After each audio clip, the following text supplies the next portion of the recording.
आऊज़ु बिल्लाहि मिनश्शैतानिर्रजीम बिस्मिल्लाहिर्रहमानिर्रहीम। Welcome to chemistry with Kamran Chaudhary. अगर आप इस चैनल पर नए हैं तो इस चैनल को सब्सक्राइब ज़रूर कर दीजिएगा, साथ बेल आइकन को लाजमी प्रेस कर दीजिएगा ताकि आपको आने वाली हर नई वीडियो का नोटिफिकेशन मिलता रहे।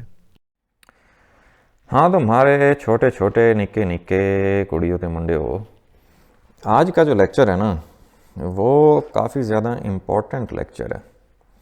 आज के लेक्चर में हम लोग बॉम्ब कैलोरी मीटर को एक्सप्लेन करेंगे, जो कि पेपर के पॉइंट ऑफ व्यू से भी काफ़ी ज़्यादा इम्पॉर्टेंट है।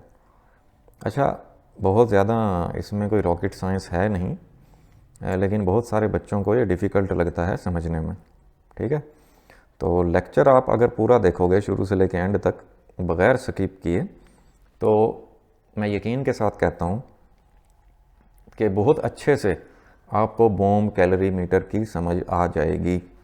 ठीक है, और ये फिर कभी आपको परेशान नहीं करेगा लेक्चर। तो लेक्चर तुसी बंदे ते पुत्र बन के पूरा देखना है। अब ये तमाम बोर्ड्स वालों के लिए मैं कवर कर रहा हूँ लेक्चर। ठीक है, बेशक वो फेडरल बोर्ड के हों, सिंध बोर्ड के हों, KPK से हों या पंजाब बोर्ड के बच्चे हों। ठीक है, तो सब के लिए इक्वली इम्पॉर्टेंट है, तो पूरा लेक्चर देखना है आपने। ठीक हो गया, तो स्टार्ट करते हैं भाई आज का लेक्चर, जो कि है बॉम्ब कैलोरी मीटर। अच्छा, अब मेरे जैसा जट बंदा जो है ना, कभी कभी भाई मुंह से निकल जाता है मतलब कैलोरी मीटर। ये तो ख़ास तौर पर जो मेरी फीमेल स्टूडेंट्स होती हैं ना, वो तो मैनू उत्थे ही फड़ लेंदियां ने, सर कैलोरी नहीं होता कैलोरी होता है। अच्छा, मैंने कहा ठीक है भाई, सो आप इसको कैलोरी पढ़ो कैलोरी पढ़ो जो मर्ज़ी पढ़ लो यार, समझ आनी चाहिए बस, है ना, ऐसे ही होना चाहिए। सो एनी हाउ, कभी कभी अगर कैलोरी मीटर भी निकल जाए ना मुंह से तो फिर मैनू बख्श देना, ठीक है, खुदा दा वास्ता ही। सो बॉम्ब कैलोरी मीटर नाम अगर आप इसका देखो तो सबसे पहले आपको यहाँ पे ना बॉम्ब का वर्ड नज़र आ रहा है। बॉम्ब क्या होता है बेसिकली? कोई भी ऐसी डिवाइस जो कि फट जाए, जो कि एक्सप्लोड कर जाए, ठीक है, धमाका हो जिसमें, उसको हम बॉम्ब बोलते हैं। ऐसे ही है ना, मतलब बॉम्ब का वर्ड हमारे माइंड में आता है तो यही हमारी थिंकिंग होती है, यही सोच होती है कि भाई कोई फटने वाली चीज़ की गल हो रही है। ठीक है, सो बॉम्ब ऐसी डिवाइस होती है जो कि एक्सप्लोड हो सकती है, फट सकती है। ठीक है, कैलोरी की अगर हम बात करें, कैलोरी बेसिकली एनर्जी का यूनिट होता है। ठीक है, और मीटर मतलब कोई भी मेजरिंग डिवाइस हो सकती है। ठीक है, जैसे थर्मामीटर, थर्म का मतलब हीट, मीटर का मतलब मेजरिंग डिवाइस। हीट को मेजर करने के लिए आप थर्मामीटर यूज़ करते हैं। ठीक है, सो नाम से आपको कुछ अब अंदाज़ा हो गया होगा कि हम लोगों ने बेसिकली ना एनर्जी कैलकुलेट करनी है। कौन सी एनर्जी? हीट एनर्जी कैलकुलेट करनी है। ठीक है, एक डिवाइस जिसको हम कैलोरी मीटर बोलेंगे, उसकी मदद से। ठीक है, बॉम्ब कैलोरी मीटर क्यों बोल रहे हैं वो अभी आने वाले टाइम में साथ साथ आपको समझ आता जाएगा। ठीक है, तो इसमें इस तरह समझो कि एक छोटा सा धमाका होता है, इग्निशन होती है, स्पार्क होता है, जिस सैंपल की भी आपने एनर्जी कैलकुलेट करनी है। ठीक है, सो उस सैंपल की हम एनर्जी कैलकुलेट कर लेते हैं। ठीक हो गया, अभी इतना माइंड में रखो। सो हम लोग ना सबसे पहले डिफाइन कर लेते हैं कि बॉम्ब कैलोरी मीटर होता क्या है। सो कुछ आप इसको इस तरह से डिफाइन करते हो, the bomb calorimeter is an instrument used to measure the enthalpy या heat of combustion for food, fuel and other compounds at fixed pressure और वॉल्यूम। फिक्स वॉल्यूम या फिक्स प्रेशर पे कोई भी फूड है या फ्यूल है या कोई भी कंपाउंड है, उसके जलने के दौरान जो एनर्जी रिलीज होती है ना, जिसको आप इंथैल्पी ऑफ कंबस्चन बोलते हो। ठीक है, उसकी कंबस्चन के दौरान उसको हमने जलाना है जलाने के रिजल्ट में जो इंथाल्पी या जो हीट प्रोड्यूस होगी उसी को बेसिकली आप मेजर कर लेते हो, ठीक है, एक डिवाइस से, जिसको हम बॉम्ब कैलोरी मीटर बोल रहे हैं। ठीक हो गया। यहाँ पे थोड़ा सा आपको मैं बता दूं, लाइक चॉकलेट्स आप खाते होंगे, है ना, चॉकलेट्स कौन नहीं खाता, सभी खाते हैं। अब चॉकलेट को अगर आप देखो, कोई ख़ास तौर पर इम्पोर्टेड चॉकलेट है, अगर इम्पोर्टेड चॉकलेट अगर आप देखो, उसके ऊपर ना वहाँ पे ना कंटेंट लिखे हुए होते हैं, ठीक है। वहाँ पे आपको नज़र आएगा कि जी ये चॉकलेट जो है ना वो कंटेन करती है सपोज 1.2 किलो कैलोरी एनर्जी, ठीक है। सो वो कैसे कैलकुलेटेड होती है, वो इसी तरह से कैलकुलेटेड होती है कैलोरी मीटर से, ठीक है, कि जी इसके अंदर इतनी एनर्जी है। ठीक हो गया। ये सिर्फ चॉकलेट पर ही नहीं, ऑलमोस्ट तमाम इम्पोर्टेड आइटम्स पर आपको इस तरह से जो कंटेंट है एनर्जी का वो देखने को मिलता है। ठीक हो गया। नेक्स्ट आपको मैं इमेज दिखा देता हूँ बॉम्ब कैलोरी मीटर की। ये आपको इमेज नज़र आ रही है जो कि आहिस्ता आहिस्ता आ रही है रास्ते में, और ये पहुँच गई हमारे पास। ये बॉम्ब कैलोरी मीटर की इमेज है, जिसको हम एक एक करके हर एक इसका कंपोनेंट, इसकी कंस्ट्रक्शन का, वो अभी हम साथ साथ डिस्कस करेंगे इसकी कंस्ट्रक्शन और वर्किंग में। ठीक है, ताही तो मैं ਤੁਹਾਨੂੰ किया है कि लेक्चर पूरा देखना है। ठीक है। सो अभी तक आपने क्या समझा कि भाई बॉम्ब कैलोरी मीटर क्या होता है और कैसे डिफाइन करते हैं, किस काम आता है, ठीक है, और आपने उसकी इमेज देख ली। अब इमेज देख के परेशान बिल्कुल नहीं होना, सबसे पहले तो आपने घबराना नहीं है, ठीक है। सो आगे चलते हैं। इस इमेज में मौजूद जितने भी कंपोनेंट्स हैं वो हम डिस्कस करेंगे आगे डिटेल के साथ, ठीक है। और ये देखेंगे कि कैसे हम लोग किसी भी सैंपल की कंबस्चन के बाद एंथैल्पी कैलकुलेट कर लेते हैं। ठीक हो गया। तो चलते हैं जी आगे। अच्छा, अब हम लोग डिटेल के साथ देखेंगे इसकी कंस्ट्रक्शन और वर्किंग को। तो यहाँ पे मैंने आपको ये पिक्चर भी, इमेज भी इसकी दिखाई हुई है, जिसमें मौजूद हर कंपोनेंट को हम लोग 1 बाय 1 डिटेल के साथ डिस्कस करेंगे। ठीक हो गया पुत्र। सो आ जाते हैं इसकी कंस्ट्रक्शन और वर्किंग पे। सबसे पहली चीज, it consists of a strong steel shell known as a bomb. ये यहां पे आपको एक शेल नजर आ रहा है, एक ग्लास सा नजर आ रहा है, जो कि बेसिकली स्टील का बना हुआ होता है। ठीक है, इसको हम लोग क्या बोल रहे हैं, स्टील बॉम्ब। यहाँ पे बॉम्ब कैलोरी मीटर में जो बॉम्ब का वर्ड आपको नज़र आ रहा है, तो ये यहाँ पे आपको नज़र आ गया कि बॉम्ब बेसिकली क्या होता है, ये स्टील का एक कंटेनर होता है। ठीक है, इसकी समझ आ गई, पहला कंपोनेंट क्लियर हो गया। The bomb is placed inside a copper vessel which contains water.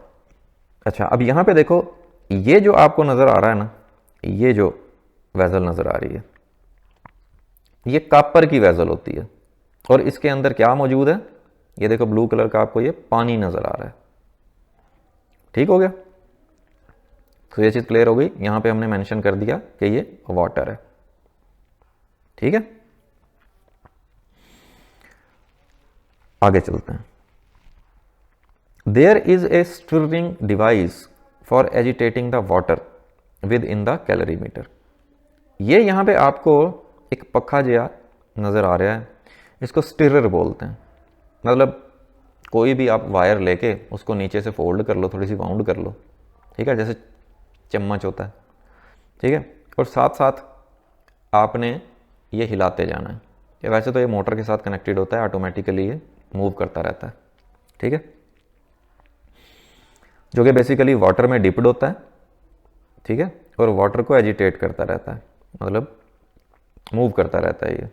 ठीक है, स्टिरर, मधानी कहते हैं जिन्हों। ओके, सो ये स्टिरर वाटर, स्टील बॉम्ब, ये चीज़ें क्लियर हो गई, ठीक है। और ये कॉपर वेजल जिसमें वाटर मौजूद है और जिसके अंदर बेसिकली हमने ये स्टील बॉम्ब रखा हुआ है, ठीक है। The calorimeter containing the bomb is placed in another container which act as a heat insulator। अच्छा, अब ये देखो क्या किया हमने, स्टील बॉम्ब को रखा कॉपर वेजल के अंदर, इसके अंदर, और फिर इस कॉपर वेजल को भी उठाकर हमने एक इंसुलेटेड आउटर कंटेनर के अंदर रख दिया। ये जो बाहर वाला आपको थिक सा कंटेनर नजर आ रहा है, ये क्या है? इंसुलेटेड आउटर कंटेनर है, ठीक है। मींस ना इसके अंदर हीट एंटर हो सकती, ना ही बाहर जा सकती, ठीक है। इंसुलेटेड है ये भी चीज क्लियर हो गई। The temperature of water in the calorimeter is measured by A thermometer.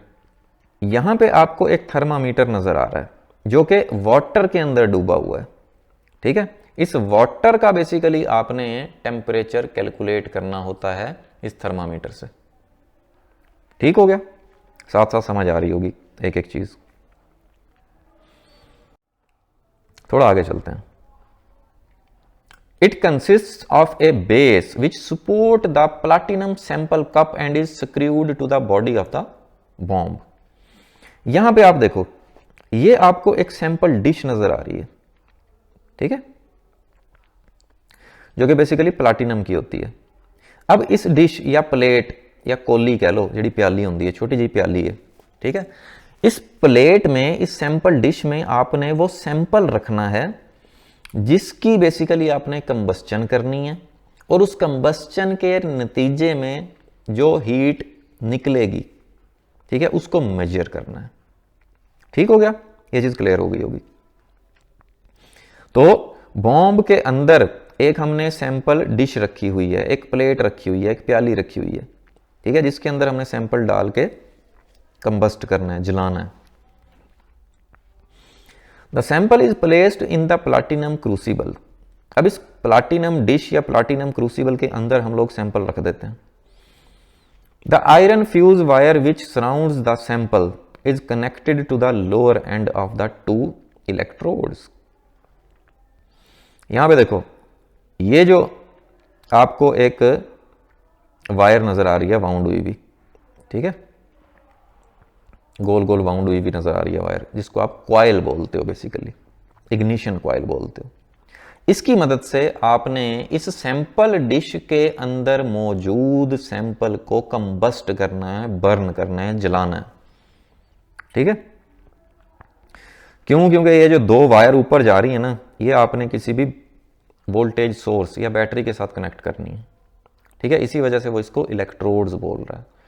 अगर ये वाली वायर मतलब आप पॉजिटिव टर्मिनल के साथ अटैच करोगे तो ये एनोड हो गया, और ये वाली वायर अगर आप नेगेटिव टर्मिनल के साथ अटैच करोगे बैटरी के तो ये कैथोड हो जाएगा, ठीक है। इस इलेक्ट्रोड्स की मदद से आपने इस सैंपल डिश में मौजूद सैंपल को कंबस्ट करना है, जलाना है।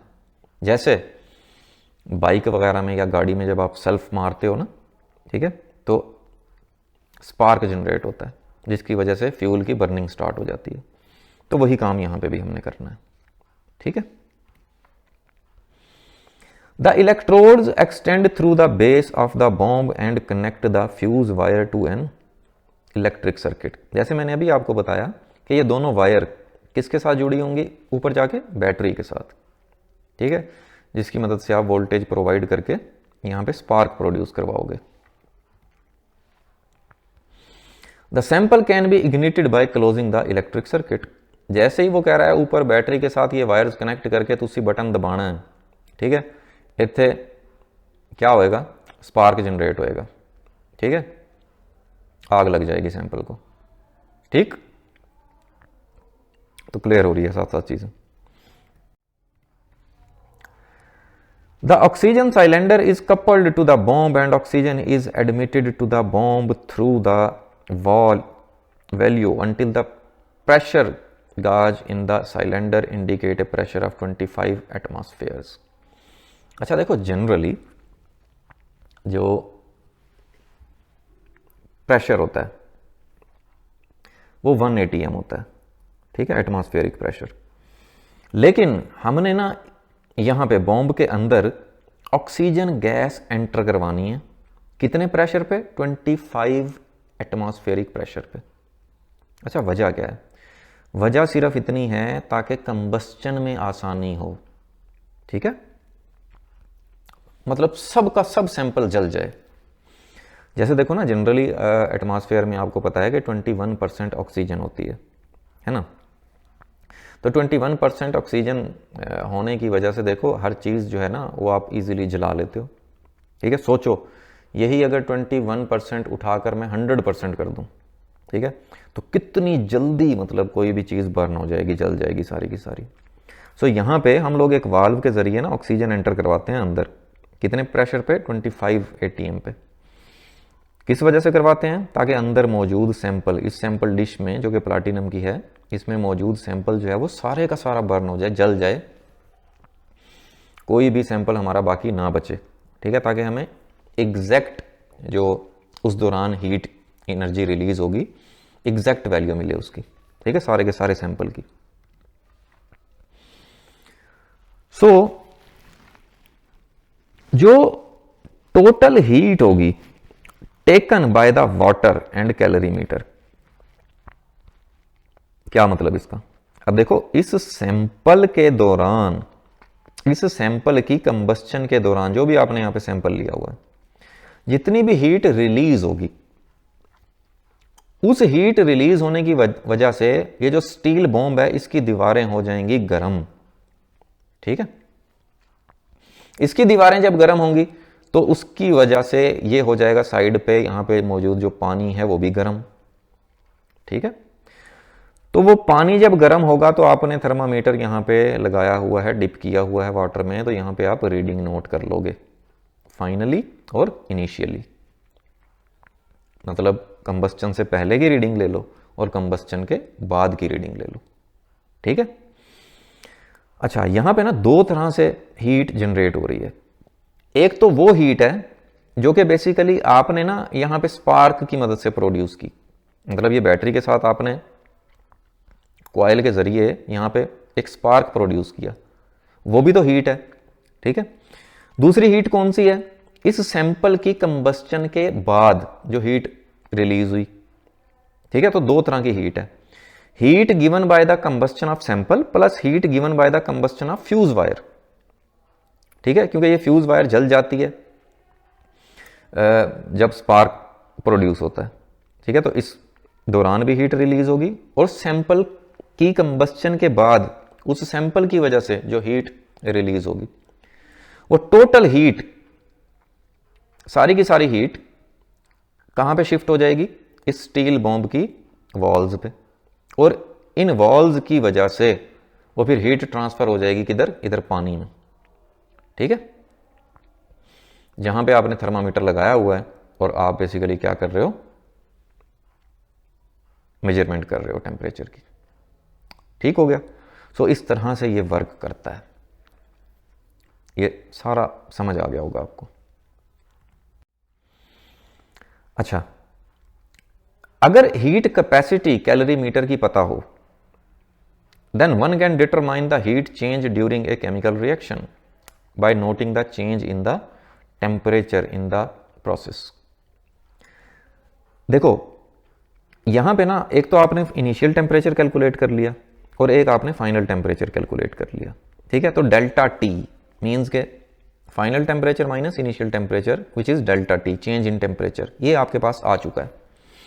दूसरी चीज क्या चाहिए होगी आपको? Heat capacity of the calorimeter. Heat capacity क्या होती है? मतलब किसी भी सब्सटेंस का 1 डिग्री सेल्सियस या 1 केल्विन टेम्परेचर इंक्रीज करने के लिए, ठीक है, जो भी हीट रिक्वायर होती है उसको हम लोग हीट कैपेसिटी बोलते हैं, ठीक है, जिसको आप C से रिप्रेजेंट करते हैं बेसिकली। सो फार्मूला आप लोग ये इस्तेमाल करोगे कि heat Q is equal to heat capacity at constant volume. ये CV जो लिखा हुआ है एट कांस्टेंट वॉल्यूम की बात हो रही है यहां पे, क्योंकि प्रेशर तो आप देख रहे हो, हमने ऑक्सीजन एंटर करने के बाद प्रेशर हमने बढ़ा दिया, ठीक है, 25 atm तक ले गए प्रेशर। और ब्रैकेट में लिखा हुआ है final temperature minus initial temperature, या T2 माइनस T1 भी कर सकते हो आप, या सिंपली डेल्टा T भी लिख सकते हो, ठीक है। तो मैंने आपको बता दिया कि Q क्या है, अमाउंट ऑफ हीट है, ठीक है, total. CV is the heat capacity of the calorimeter, okay, और CV is the heat capacity of the calorimeter, वो भी मैंने आपको बता दिया। TF is the final temperature and TI is the initial temperature, ये मैंने आपको बता दिया कि आप T2 या T1 भी लिख सकते हो इसको, ठीक है। सो इस फार्मूले को यूज करते हुए फिर हम लोग टोटल हीट कैलकुलेट कर लेते हैं इन जाउल्स, ठीक है। सो ये तो सी ਤੁਹਾਡਾ ਲੈਕਚਰ बॉम्ब कैलोरीमीटर का।